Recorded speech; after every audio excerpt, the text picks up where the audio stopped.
Hola, buenas a todos. Nos volvemos a encontrar. Hoy vamos a aprender a leer un fallo judicial, pero vamos a cambiar el ejemplo. Vamos a usar el de Rodríguez Pereira contra el ejército argentino. Eh, bueno, habíamos dicho que para esto teníamos que, primero y principal, enfrentarnos al contexto, ¿sí? Para poder identificarlo. Así que, bueno, vamos a decir que este fallo fue dictado en noviembre de 2012, durante el segundo mandato presidencial de Cristina Fernández de Kirchner. Nuestro país atravesaba un periodo de marcada polarización política.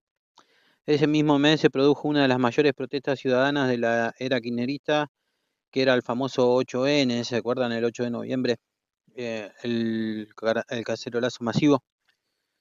Eh, bueno, tuvimos miles de personas en las calles reclamando contra la inflación, la inseguridad y las restricciones económicas. Bueno, en ese escenario, las tensiones sociales escalaban. Y este fallo aparece como una reafirmación institucional del rol de la Corte como garante de los derechos fundamentales, más allá de las tensiones políticas, ¿no? Bueno, identifiquemos las partes intervenientes en el caso, ¿sí? Que el actor, el demandante, es Jorge Luis Rodríguez Pereira, un ex conscripto del ejército argentino que sufrió lesiones durante el servicio militar obligatorio. Y el demandado es el ejército argentino, que es decir, el Estado Nacional, representado por una de sus Fuerzas Armadas, ¿sí? Bueno, hay que identificar también el órgano de donde emana el fallo, ¿sí? Y la decisión final fue tomada por la Corte Suprema de Justicia de la Nación Argentina, que es el máximo tribunal del país y es la encargada de garantizar la supremacía de la Constitución Nacional, interpretar su alcance y controlar la validez de las leyes frente a los derechos fundamentales. Eh,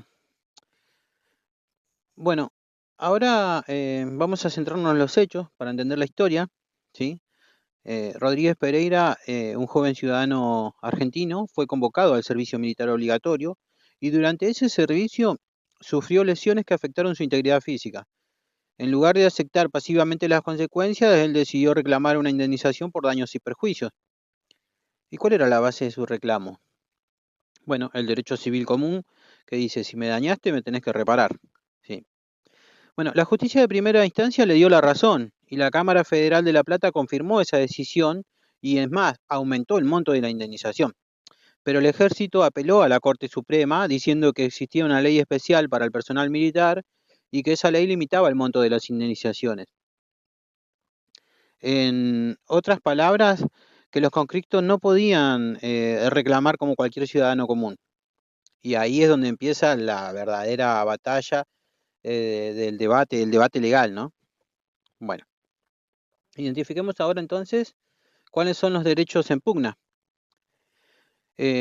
Bueno, por un lado, el derecho a la integridad física, a la reparación plena, basado en el artículo 19 de la Constitución Nacional, el artículo 1113 del Código Civil y tratados internacionales como la Convención Americana sobre Derechos Humanos en su artículo 21, inciso 2.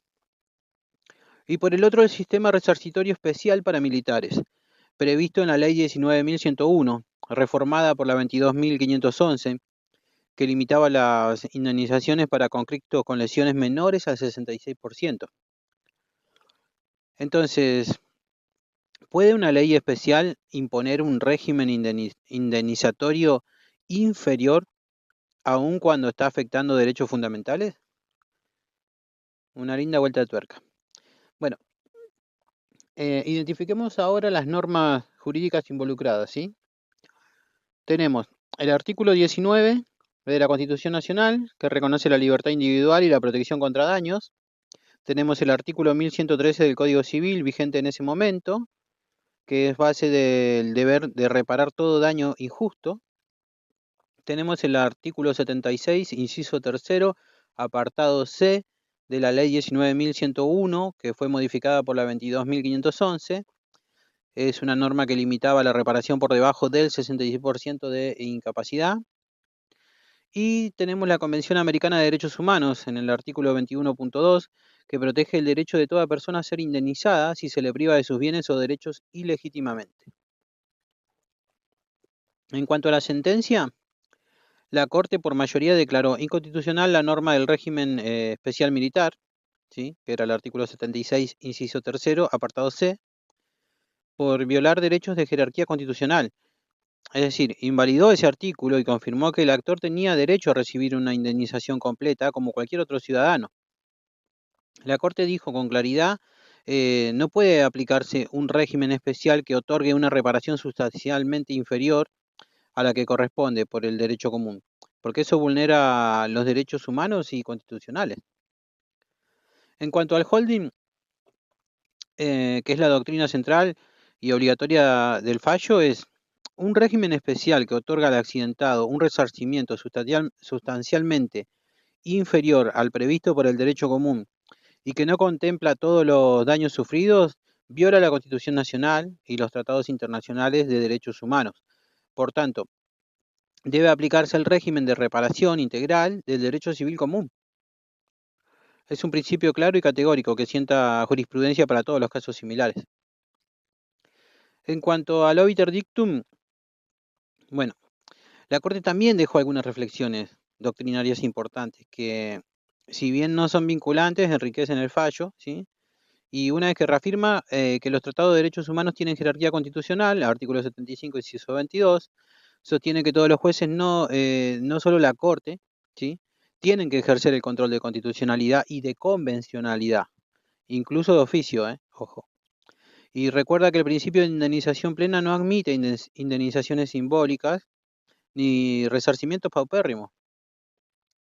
Estas ideas ayudan a comprender cómo se tiene que interpretar el derecho en clave de derechos humanos, ¿sí?